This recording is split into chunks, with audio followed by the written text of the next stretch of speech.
the name of the cinematographer. You know, he was a Hungarian cinematographer who did Easy Rider, right? It was Kovacs, Kovacs, I think was his name. But essentially, you have this movie that's all about the American, that shows this like American expanse of like, you know, this American culture and this American land. But I remember hearing like only someone who wasn't from America could actually see it, could really see it and depict it. Thank you very much. Exactly right. Yes, Laszlo Kovacs. So that sometimes actually an outsider's perspective can be valuable there. And right now, I think the wound is still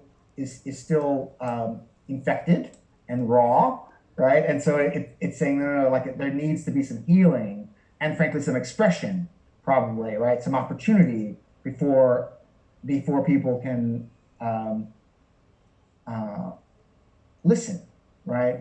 You know, Oh my yeah, like every revolution, it's going to go at its own pace and it's going to go through its own beats. And if there's collateral damage, there's simply collateral damage. There's never been a revolution without it. Mhm. You know, my wife and I have a dynamic where and it's working. We're 24 years in now. But you know, Excellent. one of the things that we have come to understand, right? And we often use with each other, even though it infuriates me when she does it to me, but it works every time, is when we're arguing to start to repeat back what somebody is saying. You know, if you were angry about this and engaged with it, I'd say, oh, so you think that people won't produce your plays because they only want to hear from people who are authentically from that population, right? And I would just repeat it back, and it really pained me for a while to do this with my wife, right? For her to do it to me and me to do it back to her, I always felt like, come on. And one of the things we learned is, no, you don't repeat it back to make the other person feel good. It does do that. It's powerful to hear someone, but you repeat it back because that person cannot hear a word you are saying until they have like had their say, until they have actually expressed themselves and felt in their bones that what they expressed was actually heard. Then they can hear you. So in a strange Aikido way, it's actually the quickest route to expressing yourself and having your point of view um, acknowledged by the other person is to hear them first. It's like the power move. It's a hidden power move. Um, I'm reminded of that at the moment, right? That it's in a way like our first job right now is just to hear and listen really, really powerfully. And from there, then we can have dialogue. But there's been a lack of voice for so long that until that voice has a moment to be heard, yeah, I like the thought of it as a revolution. Right? It needs out. It needs to come out. I am curious. I'm curious what drew you to the story that you were telling. You know, in terms of I'm sorry, as a transgender person, uh, Not a transgender person, a cross-dressing bisexual person. cross-dressing bisexual person. So, what drew you to that story? Well, it's interesting. I often, things come into my head, and I don't really know why. I get drawn to one subject or another. I'd seen some movie that was, I think it was the Danish Girl. Is that Yeah, what it right. was? Beautiful film. Yeah. And that got me thinking about some, you know, themes along that line. I Mm, ultimately created a person that sort of has never existed. This person is also bigamous in this play, mm, and I couldn't point to a particular human being yeah. who has that particular experience,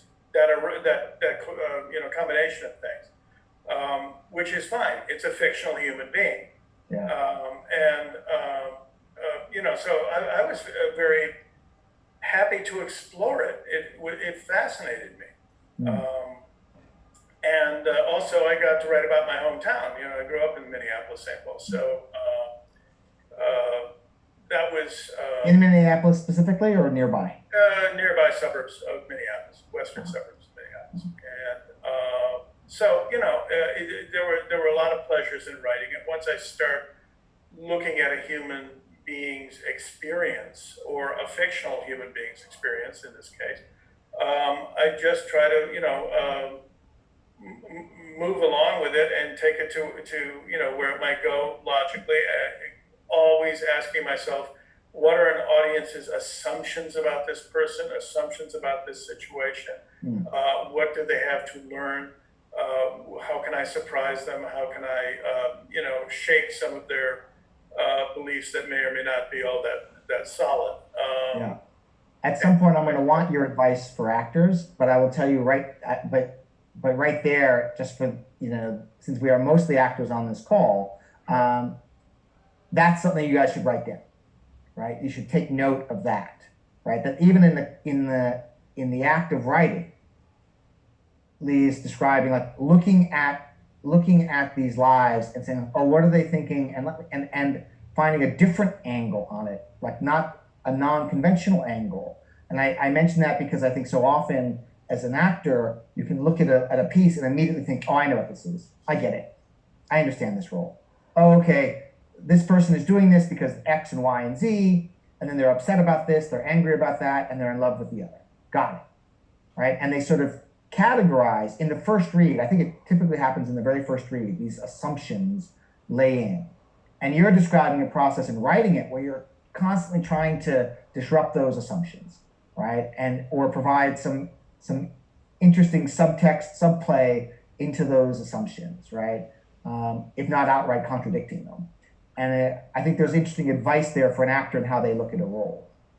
Yeah, I think there's not much point in writing a play that doesn't shake the received ideas that an audience walks into a theater with.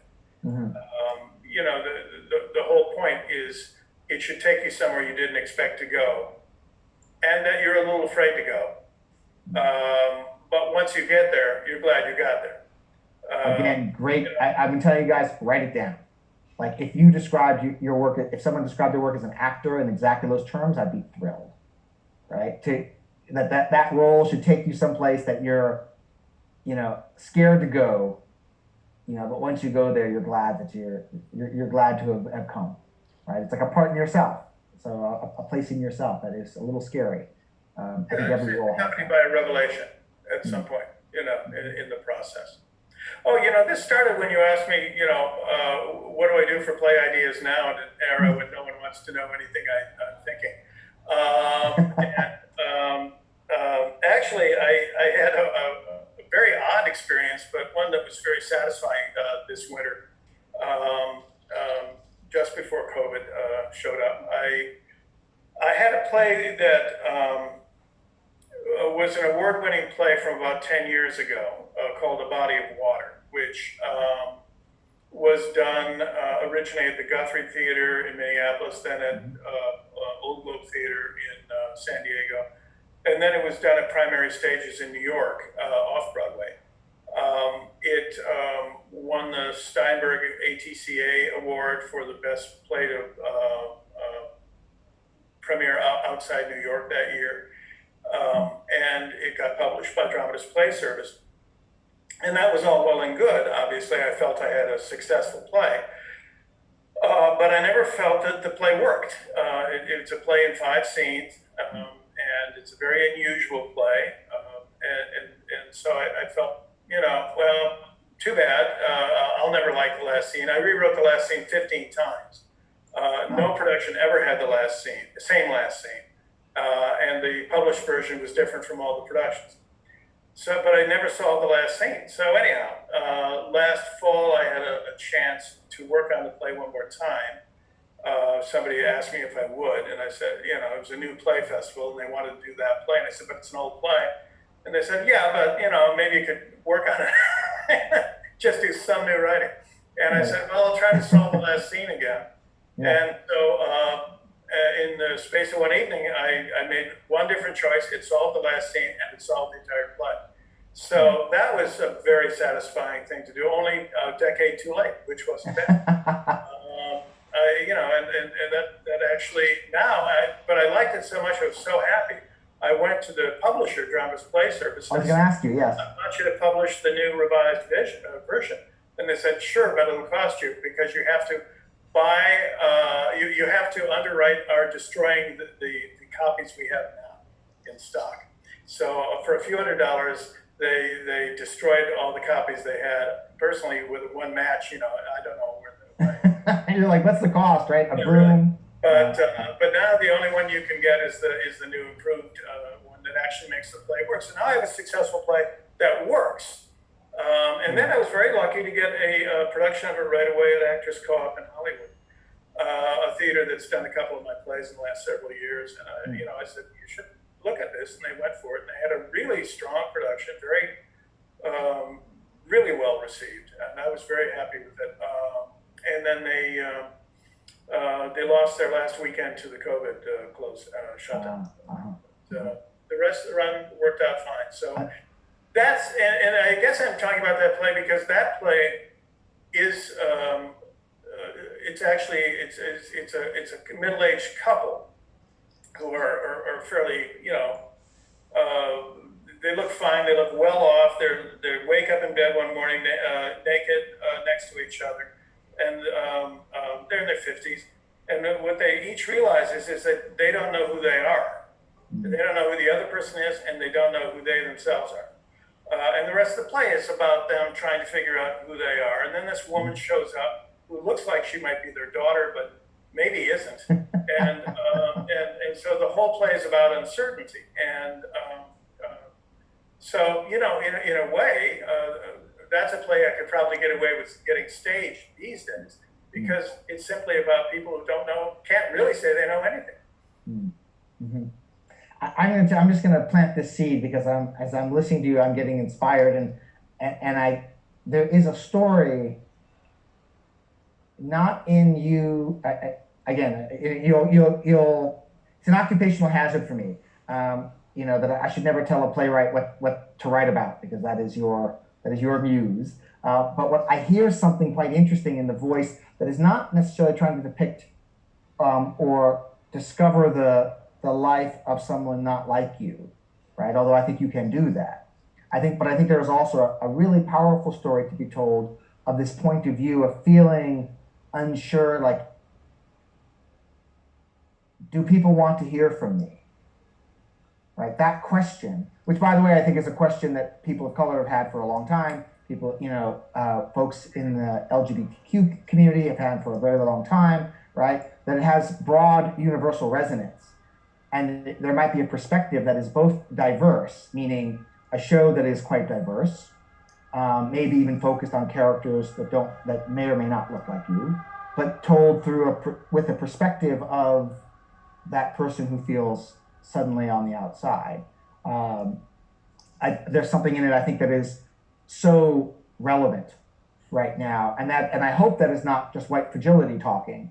That it is actually that is a point of view that is shared among many, many, many different people. That I think you could probably, just in hearing you talk now, that like you might envision in a creative and really dramatically interesting way. Curiously, do you ever have a start from an actor, or is it always from the idea? Do you ever like, oh, I saw this actor and I love this guy or this gal or this person, and I want to write something around that? I will speak to that in a second. First of all, I just want to say that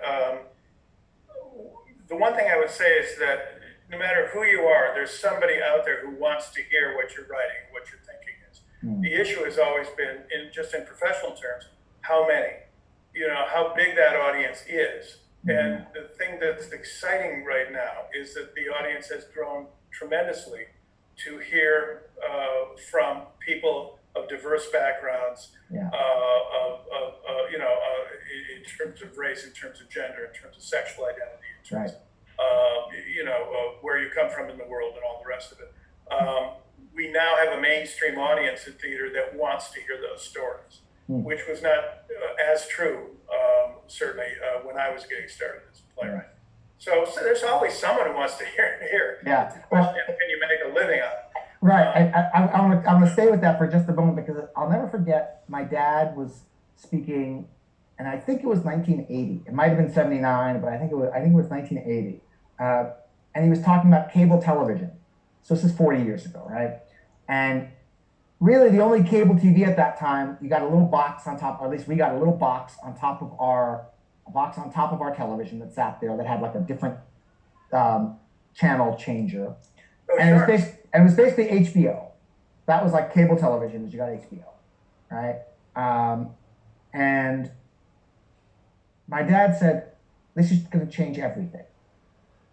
And I thought, now this is 40 years ago. He said, "This is going to change everything because instead of needing essentially like a national audience, instead of needing millions of people, I can imagine," he was saying then, "that with this, you can appeal to smaller audiences. You can tell more stories, more interesting, diverse stories that essentially appeal to different niches, different groupings, because you don't have to put everything in prime time on NBC, essentially." That's what he's saying, right?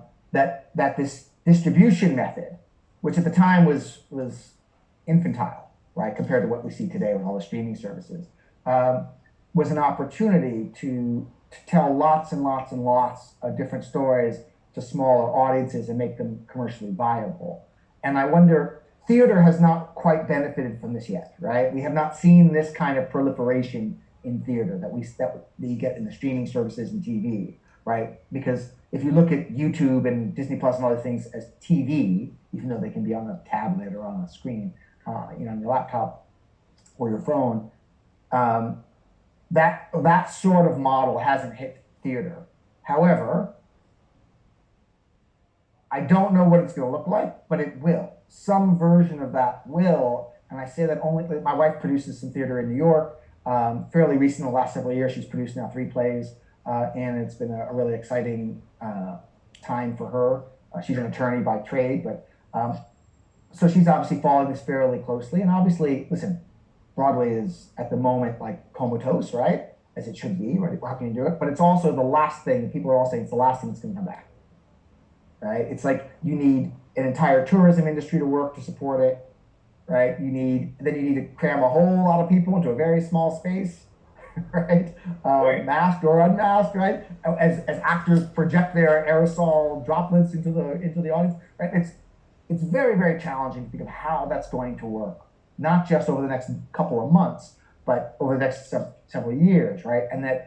But something new will be born because the creativity that you're describing, that you show, you're like, that is all still there and rolling. So something new will be born from it. I know there are producers who have some ideas of what it could be, but it hasn't, like that roulette ball, that little ball has not bounced around the table yet to land someplace. But I'm wondering if like part of the industry hasn't shifted yet.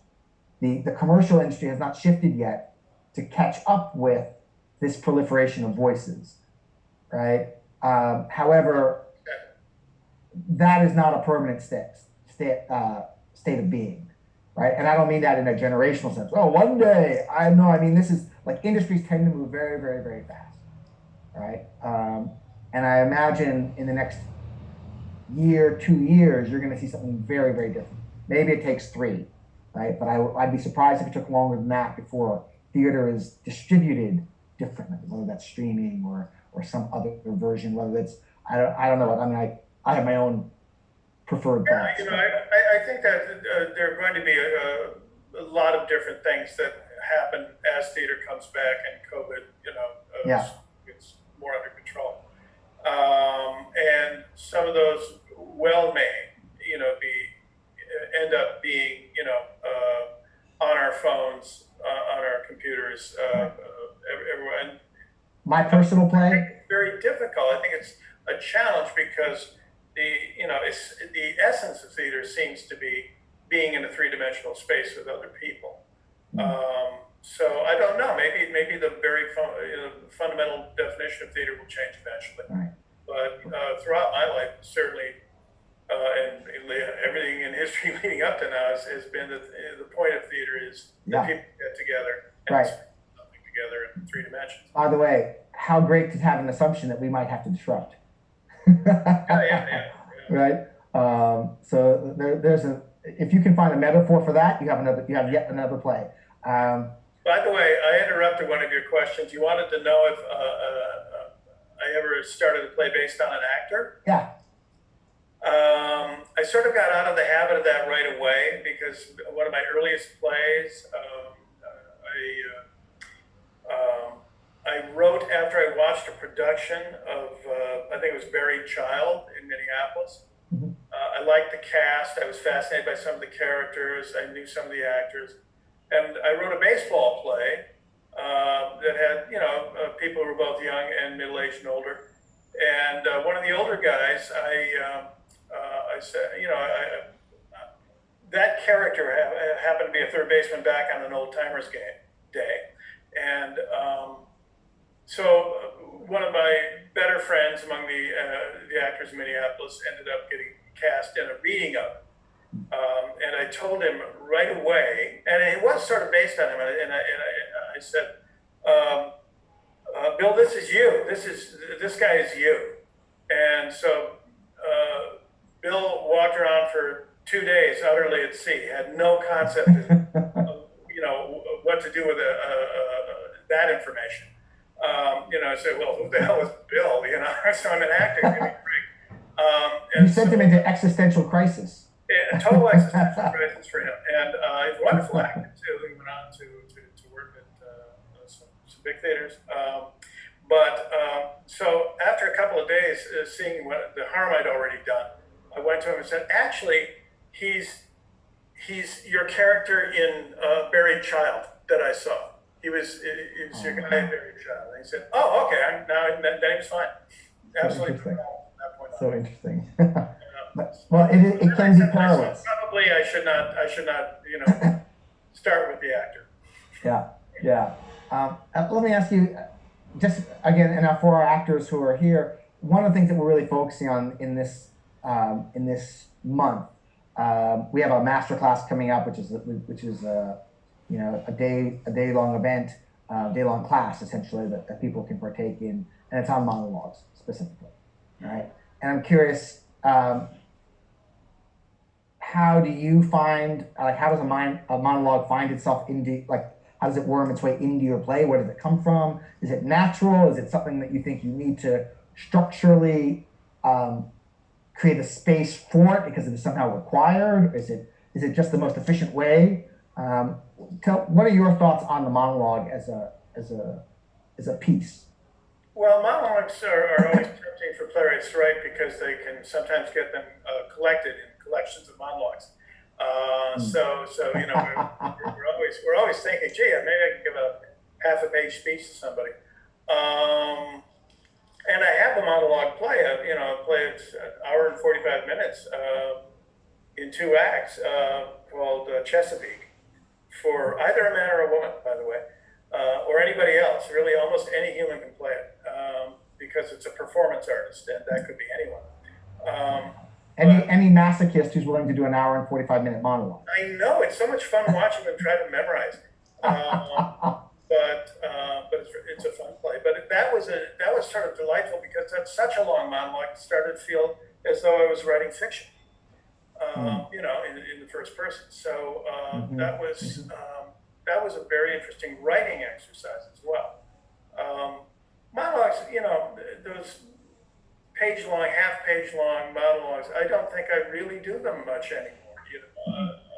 A fairly sizable paragraph might be the longest monologue I write these days. Right. They were certainly popular in Sam Shepard's day, and in the '60s, I can kind of see that. I don't see them as much anymore. I see them, far more as pieces that people work on in acting classes and use in auditions and that sort of thing. I have some monologues that are constantly used, have been for decades used in auditions. Or do you feel like you've lost something in that? Does that feel good to know that actors are auditioning with your monologues? It feels good to have people working on things I wrote 35 years ago. Yeah, and my most successful play I wrote in 1985. So it's still being done internationally and around. So yeah, I think that's what's satisfying. I think a lot of people tend to write plays not really worrying. You know, they want to make them very, very current, and they don't really worry if someone's going to want to do it 5 years from now. And that's fine. You know, they're getting what they want to get. Yeah. And as you know, we've moved into an era now too, just in terms of how you can make a living, where most playwrights look very hard at, can I get a play that's enough of a hit that I can get an agent, that I can get into TV? Mm-hmm. And that's much more the pattern now than it was when I was developing. You know, Yeah. in the '80s, you could think about a theater that was going to last. Right. Well, it sort of didn't, and in the same way, and Right. in terms of writing opportunities and the ability to make a living. So, you know, now I think playwrights are constantly asking themselves, how can I get into a more reliable income source field like television? And I think there's, you know, as you mentioned, as opposed to writing for film, right, writing for the large screen, there's something slightly more amenable, like it's more adjacent, the notion of writing for TV, I think. Both that it is slightly less, or it can be less of a purely metaphoric visual experience.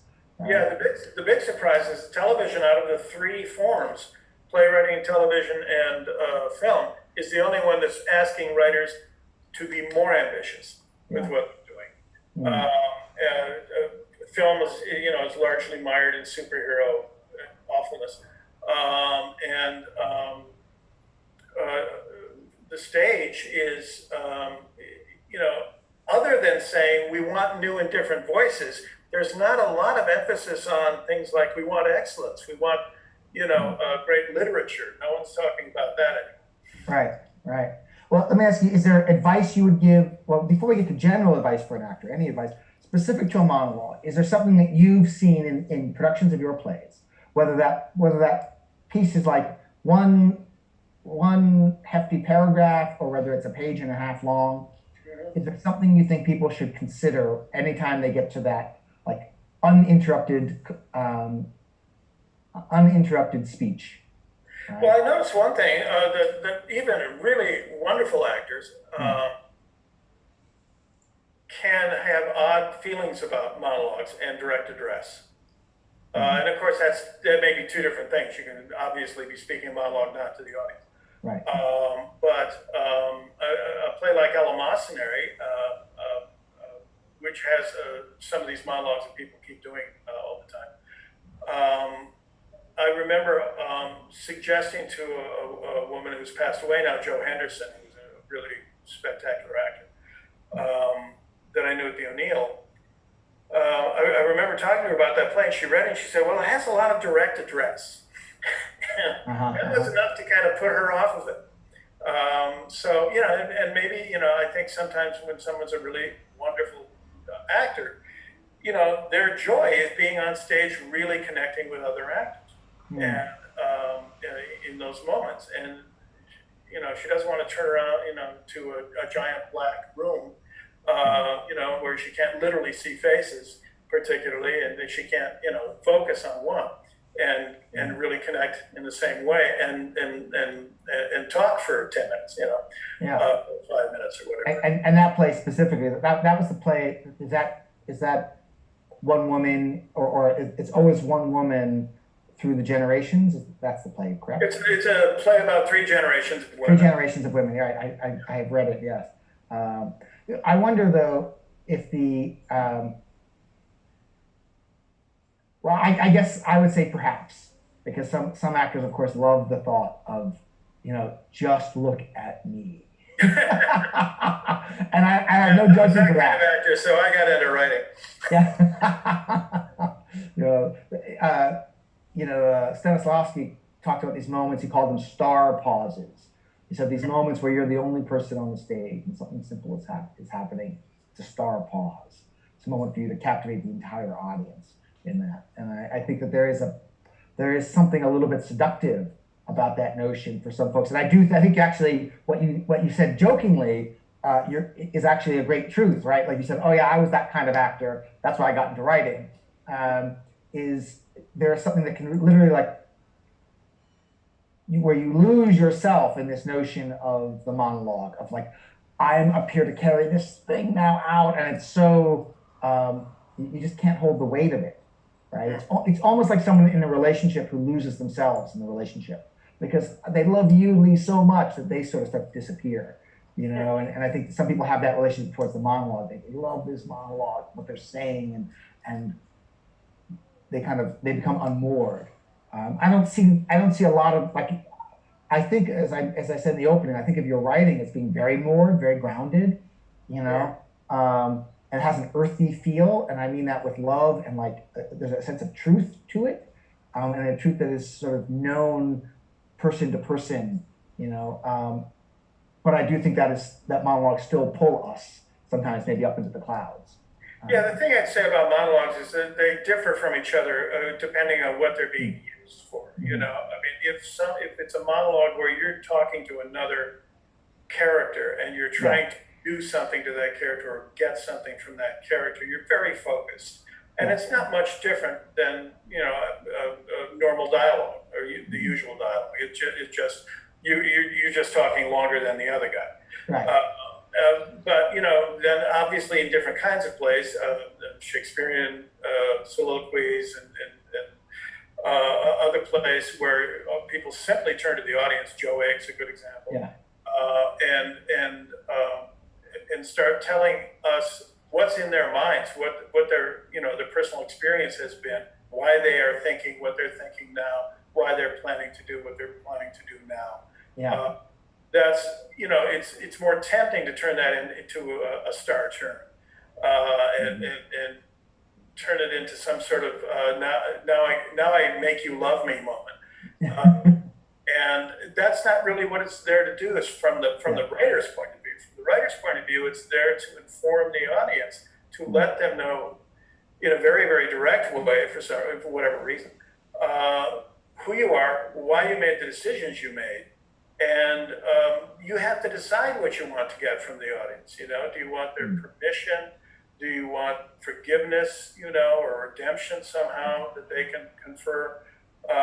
Simply to be understood, or what it is. But ultimately, probably even in a monologue to an audience, you have to decide what it is you're going for, what you want. And I think the focus needs to be on that rather than don't I look great?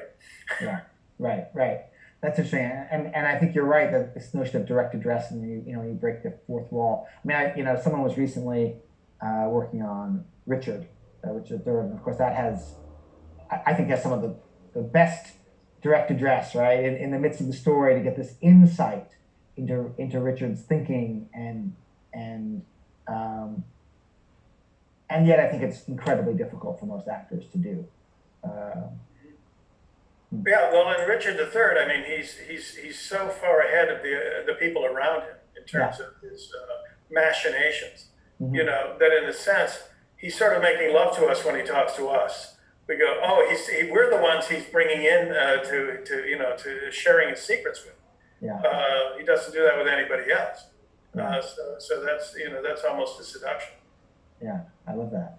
I love that. So, in terms of you're talking about sort of there's an evolution in playwriting with the monologue specifically, but in a larger sense, and some of it's driven by the industry. I'm curious, who do you read? Who do you love? Are there new playwrights that you particularly love? Are there people you think every actor should have read? What would be your? It's.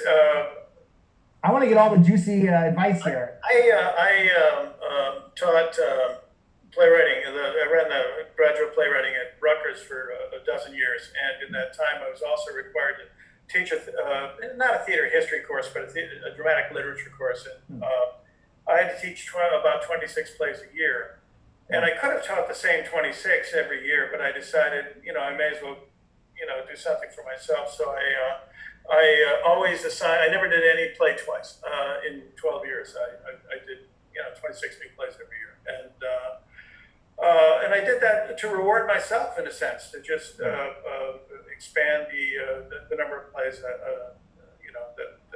I was taking in over the years, and that was truly rewarding. But you know, when it comes to plays, I love plays that have great actions. You know, I love climaxes in plays.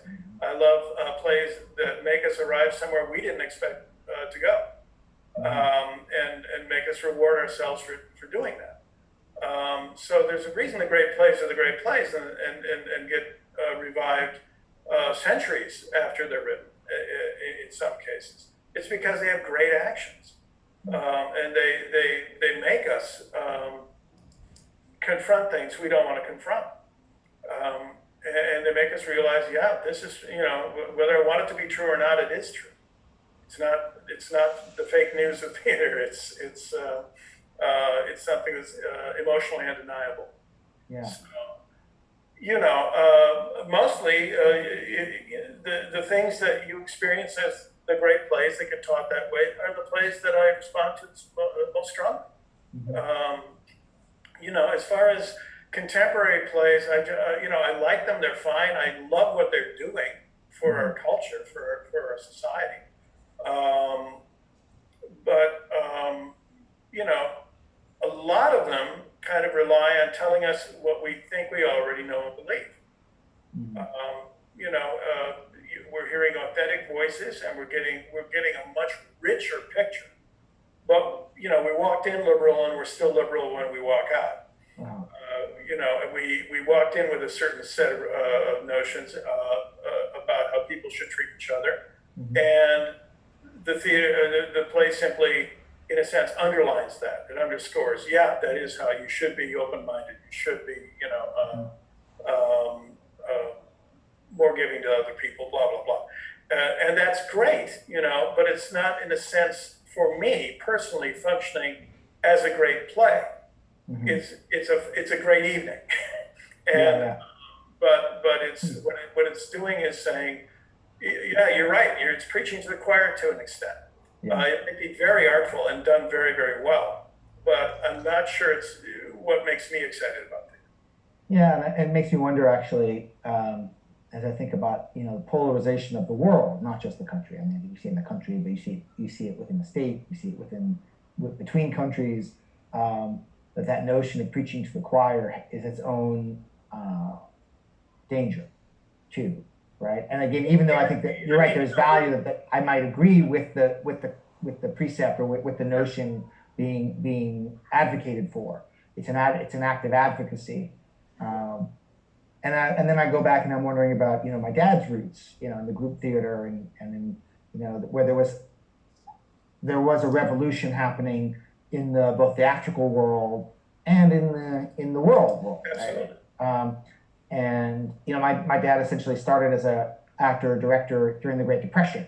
If you look at it that way, right? That's where he hit his excuse me, his maturity, which is, you know, unfortunate but tremendously fortunate, right? And those plays, my dad always said, you know, if you want to be political, put it in the work, which means, like, I think the way I've interpreted that doesn't mean you can't have a story like Waiting for Lefty, which is, listen, an overtly political story on one level, right? It is a story about both workers' rights, unionization, how we need to value the little guy, right, versus this corporate greed. Right? Actually, kind of funny you say that. As I outlined that, I'm like, wow, it sounds like it could be a 2020 play, right? But this was, you know, this was Clifford Odets, for those who aren't keeping up.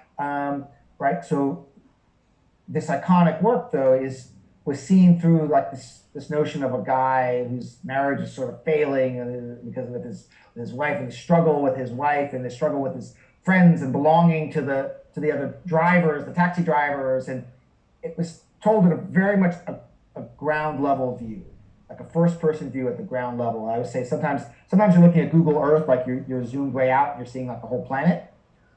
But this is a story told, like, with walking directions, like at a street corner kind of view. And I think it's that, to me, would be taking something political, but putting it into the work so that we can really see it in motion, not just hear about it. And I think that might be a distinction for anyone who's writing out there and acting, right? Beware of advocacy, not because there's anything wrong with advocacy. It's a wonderful thing. I want more of it. I encourage every person on this call. More advocacy is a good thing. And I'm not asking your political persuasion, right? Advocate for what you believe in. I think it makes for a healthy world. And in your art, we want to see it impact the human experience. We want to see it in life, right? Which includes gray area and struggle. And I think as you sort of have brought up throughout this call, maybe even a contradiction of our assumptions, right? Of what's so good. And maybe things that are good, maybe they are good, but they're hard. Maybe that's the part that is tricky, right? I think when we make the what we think of as the right choice, there is a choice. Most of us, I think, there are certain universal concepts around like do unto others and like certain ways we like to treat ourselves and other people. But that can be really hard. And I think when you take a choice that seems like noble and it is no longer hard, I think you lose some of the drama and the humanity of the story, right? If the story is the thing, you lose some texture. The complexity of life, Yeah. Right now, I think theater is very oriented towards plays that give us a feeling of, I know what, I completely agree, and I'm going out of the theater and I know what to do now. And I'm going to act outside of myself and do things, and as you say, advocate. I think that when I got started, my ambitions, I think, were more to kind of stop people in their tracks, make them contemplate what they were doing, whether or not it was the right thing to do. Maybe there's a different path. Maybe there's more to life than they think. And in a sense, move people to contemplate some things rather than to go out and advocate and absolutely know they're right. So it's a subtle thing, but it's an interesting difference. Now the question that I know a lot of folks really want to hear: advice to actors, right? So we're talking a lot of writing, and I think there's probably some stuff I want to come back on, but we have a few more minutes. I want to direct some of the conversation specifically to actors before we open up to any questions that people might have. Okay. Is there anything that you think actors, like either that you see not done enough? Is there advice you think you wish every actor would follow? Or are there things that make you cringe when you go into the theater, whether it's your piece on the stage or not? I think there's all sorts of things that make everyone cringe when they're in a theater. Theater is a workplace. It's a challenging place to pursue what you want to pursue, and the first lesson is it's collaborative. You have to work with other people, or nothing can happen. I love great acting, and I'm always kicking myself because I meet somebody who I always thought was a great actor, and I'm instantly a fanboy. I lose all of any respect they would have for me. So I try actually not to. I actively, mentally try not to tell actors how much I admire them, because it just gets me in trouble. But no, for me, a play. I like a play when it works. I like an actor when they make a role work, and when they don't hurt the other actors. For me, it's always do you do this essential thing I need done in this role? And if you do, that's great. It could be an actor of tremendous training and professionalism and experience, who's very much at the peak of the field, or it could be somebody who has far less experience and is working in an amateur or semi-amateur production. What I need for them to do is deliver the character by delivering the moments, by delivering the essence of the play. And if they do that, I'm delighted. It's those rare times when something is getting in the way of that process that are the hard times for me. But so I'm not there to judge: is this actor a great actor, or they're an average actor, or they're a beginning actor? What I'm looking at is, did they deliver the show? Did they deliver the role? and hit the moments that communicate the play. And I can accept a lot of maybe not the greatest technique if what I'm getting is the essence of who that character is and what that character needs, and what they're trying to do. Yeah, yeah, it's great. It's interesting to think of the essential elements of a role, right? And I will encourage our actors here to consider that, right? When you're looking at a role, like what's essential here? What is it that like? I think, yeah, one of the habits I like to see in an actor is when they're looking at a play, they're more, throughout the process of rehearsal and reading the play in rehearsal and talking, obviously, with the director and me and dramaturg, whatever, is that they're trying to build their understanding of how the play works, because I think a good play is a mechanism, and you have to understand how the mechanism works. You can't be disembodied from that and just doing your role. Yeah. I don't think that really works very well in a show. I'm a pretty big football fan. Mostly pro, but I'll follow college, but mostly in the pro game. But also basketball has a similar thing. There are some great athletes, some great talents, but there are people who understand an offense, right? They understand how this whole thing is supposed to work. And by the way, in basketball, it's very obvious because you'll see like a LeBron James type, right? They understand how this is, Chris Paul, how this is supposed to function, as opposed to just I can get the ball in the hoop somehow, right? And you notice it, right? You can really feel the difference when someone has that,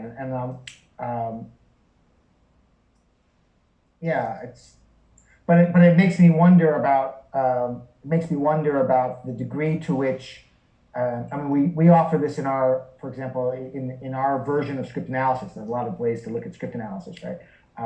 And our script analysis is mostly around story structure, right? So you can actually try to decode things that to a writer might be quite obvious. You might be like, no, this is the comment, this is moving, right? Like you might see the mechanisms instantly. But it's making me wonder: are our folks reading plays, reading scripts that way? So if they are identifying the mechanism, as you say, like saying, how does this work? Yeah, I think it's easy sometimes. Maybe not easy, but it can happen that an actor is in a play and they're forgetting that the fundamental event of the evening is a story is being told by a playwright to an audience. And the only people, in a sense, who are important in that room are the audience, because they're the only people who have never experienced this before. The actors and the director have worked on it for weeks, but to the audience, this is utterly new. So ultimately, it is the job of the director, and certainly the writer's job to begin with, but the director's job and the audience, the cast's job, to make that mechanism work, to understand what it is, but the why of the evening is we're telling a story to the audience. Yeah. And so the audience has to receive this story in the right way, or it doesn't work. And that's so there's the cast teams with each other, obviously, but they also team with the script to deliver a story to the audience. I just think that's a great thing to have in the back once act. Yeah. By the way, I'm sorry, David, but I'm going to have to roll in about 10 or 15 minutes here. Yeah, I'm looking. I was committed to finishing at 11:15, and we've actually hit that. So I'm very conscious of using your time appropriately. So I'm ready. We can actually wrap up, I think, our conversation. I think there's a lot of interesting things. I think our group. I'm some of the questions we've been handling through chat, through private chat. So. But I think this notion, so I will absolutely get you out of here in just a moment. And I think one of the challenges for all of you watching is to consider, in some ways, the way the director has to, but an actor has to go even further into the first person, right? We've got to live through these moments on stage or on camera. And yet, what I hear from Lee is, right, but you also need to, in a way, get back out to that, at least in terms of your composition and the choices you need to make. Maybe not in the performance of it, but because in the performance we want to lose the self-conscious side. But in the choices, we want to understand that it's all about the audience, right? So to come from that place that understands the mechanism, as you put it, I love that thought, like to know how the mechanism works and understand what the audience has to get by the end. And then to be able to go back into the really specific personal place of an individual perspective, of a human experience who gets to live through these moments. That is a real challenge for an actor, and that's the job, right? It's a beautiful job. It's an amazing job. Sometimes you can do that intuitively, and when you can't, it has to be done explicitly, right? But it's interesting to think about both of those perspectives, needing both the end goal perspective, which normally actors think of as for producers and directors and writers, but to think, no, the writer's in that job, or the actor's in that job also, right? And then take that information back into the first person world, because it's quite daunting and inspiring for me to consider. So if I can ask everyone actually just to turn on their cameras for a moment. You can just flip the screens on. Yeah, that's right. And if you wouldn't mind, I would just like to thank Lee for his time and wisdom and his writing, and say we look forward to more, but that we're really enjoying all of your thinking and sharing with us. It means an awful lot to have someone who's done and accomplished what you have to come back and share that with all of us. So if you can even unmute and just say thank you or say it in chat. And but so Lee, thank you very much for your time. Thank you. This is amazing to me. You're actual humans. I lost a bet. Thank you, Lee. Thank you, Lee. Thank you. Appreciate it, Lee. Thank you so much. All right. Thank you very much. Bye-bye. Thank you, David. You're very welcome, you guys. Yeah, not only humans, they are wonderful, beautiful, compelling human beings. I can see that in an instant.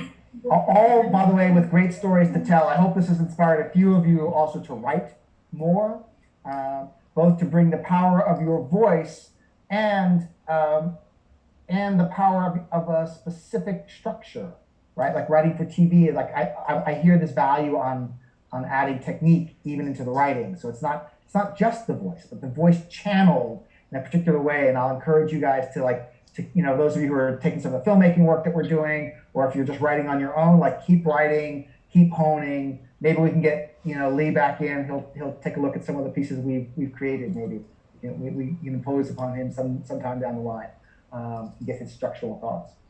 So right, thank you all for coming. Thanks. Be well. Bye-bye, you guys. Thank you. Bye. Bye.